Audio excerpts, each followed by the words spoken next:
Thank you, Chairman Rogers. Well, Chairman Rogers just laid out some of the dire consequences that are happening today because Chuck Schumer decided to shut down the government. And a lot of people ask, what's the off-ramp? And especially they ask, what changed in Chuck Schumer from just a few months ago, back in March when Chuck Schumer voted for these very same funding levels? Chuck Schumer himself voted for these funding levels in March, and today he's shutting the entire government down, jeopardizing America's national security over those same levels. And so what changed? And I think you don't need to look any further than what you saw on the stage in New York last night. A debate between the leading candidates for mayor of New York to see how far Chuck Schumer's party has moved to the socialist left. When you see Mondami, who's the leading candidate, and by all accounts is going to win going away for mayor of New York, has taken over the Democrat Party in the state of New York. And his main opponent on that stage, there is no bench in the Democrat Party.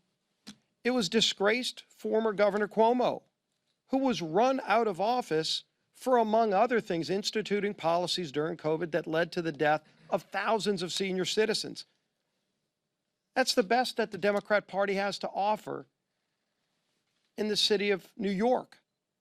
And so Chuck Schumer's watching all of this and recognizing that from March till today, his own party has moved so far to the socialist left that he's now afraid for his own political future. And to try to hold on and grasp one last ounce of power for himself, he's willing to jeopardize millions of American families. And that is who is paying the consequence for Chuck Schumer's actions, for the tantrum that he's having. He is more concerned, as the speaker pointed out, at impressing the Hate America rally crowd that's coming up here tomorrow than he is about not solving all of our problems. Tomorrow, if he voted today to open up the government, it wouldn't solve our differences. And we all know we have big differences. We have 3 appropriations bills that are in a conference committee that, frankly, Republicans and Democrats on those committees had already worked out the differences. And it was Chuck Schumer who walked away back then a few weeks ago and decided then he was going to shut the government down. Not because we had really big differences on those policies, but because he needed to appease the radical base that had taken over his own party. The government's shut down again, but this time, the blame game has hit a whole new level. Republicans are pointing at Chuck Schumer saying he's holding America hostage, while Democrats say the GOP is playing political theater. So, what's really going on? And why are thousands of Americans now stuck in the middle of this political tug-of-war? Let's break it down. Make sure to tap that subscribe button and turn on notifications, because you don't want to miss our weekly breakdowns of DC drama. All right, here's the setup. Representative Steve Scalise steps up to the mic and says, quote, Chuck Schumer decided to shut down the government. According to Scalise, Schumer supported these exact same funding levels back in March. But now, suddenly they're a deal breaker. So what changed? Scalise points to pressure from the left, arguing Schumer's party has moved so far to the socialist side that he's afraid to lose political power. In other words, the narrative is, Schumer sold out America to keep his job. That's a bold claim. But let's keep going. Because this rabbit hole goes deep. Scalise didn't stop there. He drags in New York politics, calling out the city's mayoral race as proof of how far left the Democrats have gone. He name-drops Mondami.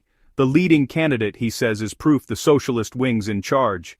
And even brings back disgraced former Governor Cuomo for a little extra drama. Basically, if Cuomo's your best backup, your party's in trouble. Whether that's fair or not, it's clear Scalise is painting Schumer as a man caught between radical activists and real governance. And here's where it gets heavy. Scalise shifts from politics to people, real families feeling the hit. He points out that some federal workers in Louisiana didn't get their paychecks, and local food banks are seeing demand spike. He even reads a quote from the Second Harvest Food Bank in New Orleans.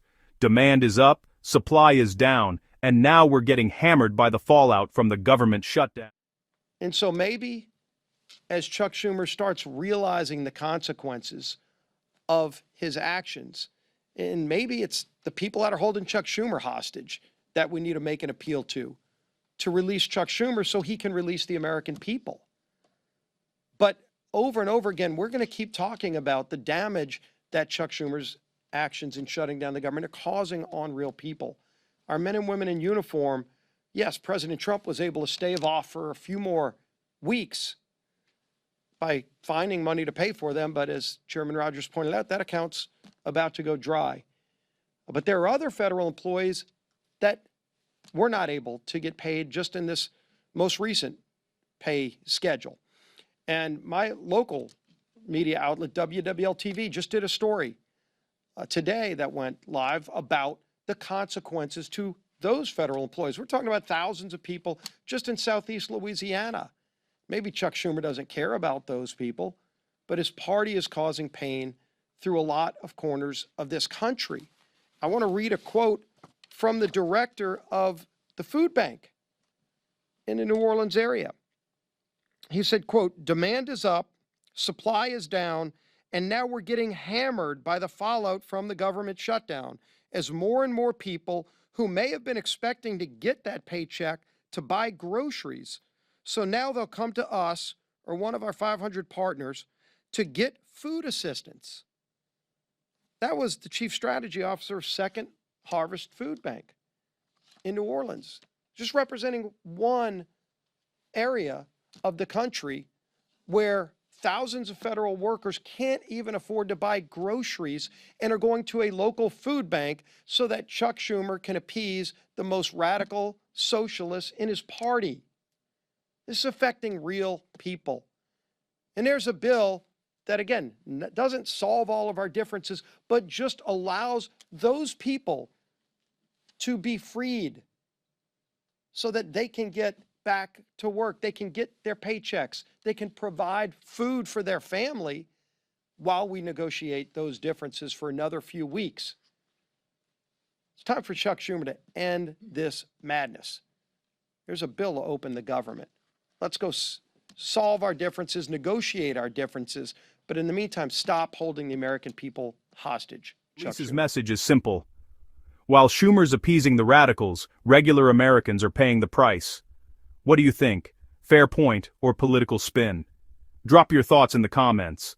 Scalise says Republicans already have a bill that could reopen the government today.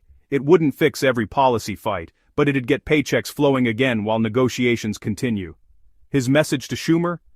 Stop holding the American people hostage. He even ends by calling out, "It's time for Chuck Schumer to end this madness."